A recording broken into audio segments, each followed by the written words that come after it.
Ang ituturo ko sa inyo ngayon ay ang kantang Pansamantala by Kalya Lily. So para sa intro, ang mga chords na gagamitin natin dito ay G, D over F sharp,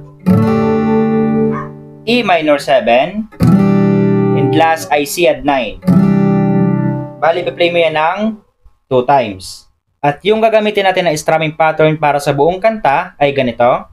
Down, down, up, up, down, down, down, up, down, down.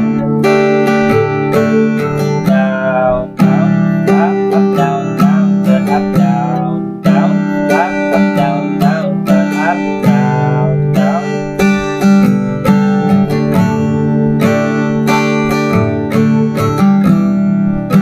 Up, up, down, down, down, up, down, down, up, up, down, down, down, up. And proceed ka na ng verse 1. So, para sa verse 1, ang mga chords na gagamitin natin dito ay G, D over F sharp, E minor 7,